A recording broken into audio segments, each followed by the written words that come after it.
What's up everybody, whydavis here, back with another review. Today I'm showing you guys the Nike Air Max 2 CB Suns 94.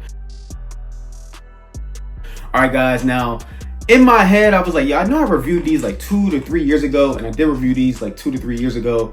So pretty much the same thing that we get on both these shoes. This one also came out around 2 to 3 years ago, but they did go up $10 on the retail price. Now these did cost $160 last year when these did come out, and this year these will cost, and the last time these did come out as well, they did cost $160, and they did go up $10 for $170. Now I was able to get these from JD Sports and Foot Locker, and at JD Sports they were actually selling these for $160. So if you guys want them for $10 less, if you go in store, some JDs are charging $160 instead of $170. And at Foot Locker, I did also get these for $150, and I was able to do that because I used my $20 gift card. I have so many accounts and so many points on all these accounts that sometimes I just use gift cards to make them cheaper to get my shoe. So if you guys like to buy retail prices and like to buy retail shoes from actual stores, when you buy these shoes at the actual stores, you know, they give you points, and then you get, you know, some type of incentive when you start spending a whole bunch of money. But anyway, this is the shoe right here. This is a big Nike box, as you guys can see. I was like, wait a minute, I think they gave me the wrong size.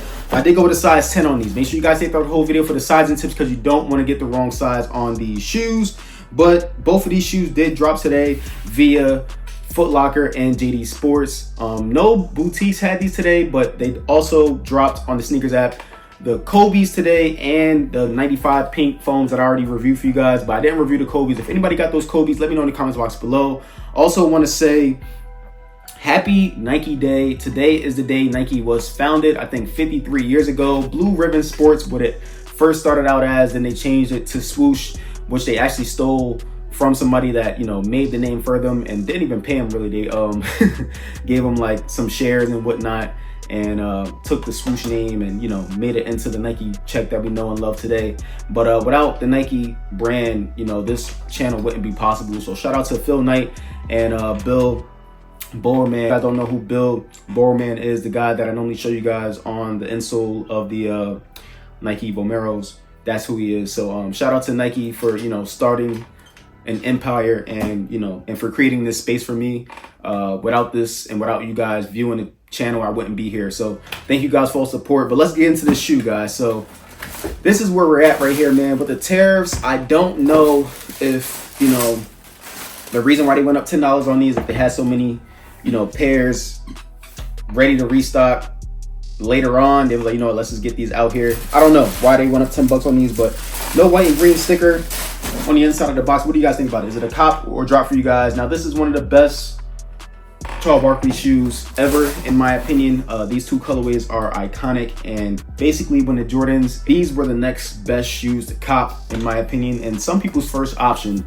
Now looking at the bottom of the shoe here, we do get this white on the bottom of the shoe. We see this nice Air Max bubble, and you guys can push down on it and you guys can feel it a little bit going in there. But we do see a purple Nike swoosh down there, and then we see the translucent saying Nike Air and the air bubble on the bottom of the shoe. Coming on the midsole of the shoe here, we do see some black, orange, and like a translucent air bubble towards the back half with the Nike swoosh over top of that. Now coming up towards the base of the shoe here, you guys can see that it is in this really nice tumbled leather, and the materials on these are really nice.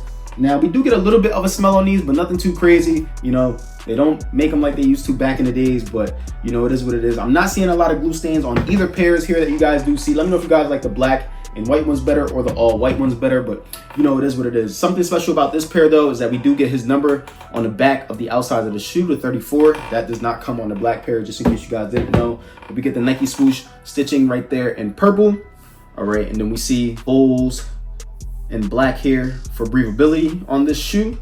All right, same thing on the inside of the shoe. What do you guys think about these? Is it a cop or drop for you guys? I feel like, you know, style in the 90s and whatnot, women in general made these shoes really nice. I feel like people with smaller feet in general make these shoes, or any shoe for that point, look really nice.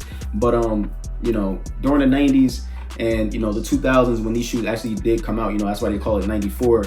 You know, it was a different time and one of the best eras for clothing fashion, in my opinion. But looking at the toe box on these will crease up on you, but not as easy as other shoes. As you guys can see when I'm touching down on this, because of this leather material, we'll have a little bit of creases on the outside and the inside, but in the middle we get like this divider here in white. We see the tumble leather on the toe box of the shoe, and we see some white creeping up from the bottom of the shoe as well. Would have been nice to see these come with some white laces. I think these would look great with some white laces. Not sure why they didn't add some white laces on these. They came out with these so many times. Would have been nice to see that new addition, especially doing it with the Air Jordan 5 recently. I feel like that shoe is really like GR of the year, and possibly even in the top 5 of the year this year alone, because the way that it just came out, the way that it came with the white laces, the outlining of making it look older, that was just a really great shoe. The 3M on the back of the shoe, I know I'm getting off the topic right here, but you know, just adding that extra bag of laces would have changed the nostalgia on this shoe, and you probably would have seen a lot more people rocking these this summer with the white laces, but it is what it is. So we get some black laces on these. Now looking at the bottom of the tongue here, it's like a neoprene type of mesh in white. At the top here, it says Air Max 2, all right, in black and orange, and we do get this strap over top. Now some people do put this behind it to wear it, but sometimes that can, you know, leave a mark on your skin, but I'll talk about that a little bit later on. So on the inside of the shoe here, on the sock lining of the shoe, it is in black, and we get this white and orange sock booty on the inside. I don't remember if these came with tissue inserts, but this time around they do come with actual shields. All right, taking out the actual insole here, it is in purple.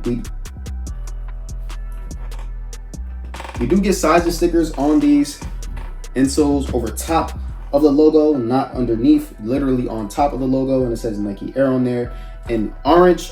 Now, this is the cheaper insole, as you guys can see, and it is really hard to put back in if you guys take these out just to see if you can fit them better if you get the wrong size on these. But, you know, to stop that from happening, you can just wet a rag and wipe it on here, and it'll take away some of that stickiness to make it more easier to put this insole back in. But it is a cheaper insole, as you guys can see on the bottom of the shoe.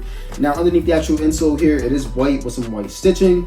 All right, coming towards the back of the shoes here, you get these pull tabs to help you put on the shoe a little bit easier. With the full size up, I feel like I can just pull these on even if they're laced up, so that may be a plus to some people. I know some people like to actually unlace their shoes and put them on, but I'm the type of person that just like to slip my feet inside of them and just wear them like that. But to each his own. The production dates on this is 11/13/24 to 12/30/24. Give you guys a quick look at that real fast. I know I forgot to say that, but underneath that on the back of the shoes here, it says Nike Air. We see that tumble leather on the back, and that's pretty much gonna do it for these shoes, guys. Let me know if you guys pick these up today, if you guys are gonna wait for these to go down a little bit. The resale on these are about $2 and some change, like $220. So 40 over retail right now, 30 over retail right now, depending on where you get it and when you do get it. But definitely a great summer shoe. This is normally around the time that these shoes would come out, especially back in the day when I used to get them. So from Foot Action, which isn't even around anymore. But I just want to say thank you guys for all support. Make sure you guys like, comment, subscribe, show your boys some love, and stay tuned. Okay guys, so this way like on feet, pretty clean in my opinion. I'm a true size 9, I'm gonna get 9.5 on my shoes. When it comes to the Air Max 2 CB, I would say go up a half a size minimum in my opinion. Once again, half a size up minimum in my opinion. I did go full size up. I don't have any slippage on this shoe whatsoever, but if you have a wider foot or just want a better wearing experience, go a full size up on these. Now, in my opinion, as you guys see how easily I can scrunch up my toes, I like the flexibility on these when you go a full size up. I do have a good amount of space in the top of the toe box,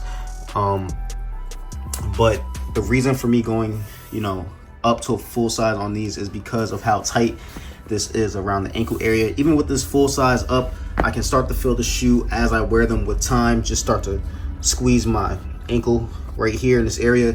Now if you go true to size on these or up half a size, you probably won't be able to wear these for a long period of time. I'm talking about like 3 to 4 hours you will start to feel it. I mean, other than that though, when you do break them in, they do get really comfortable.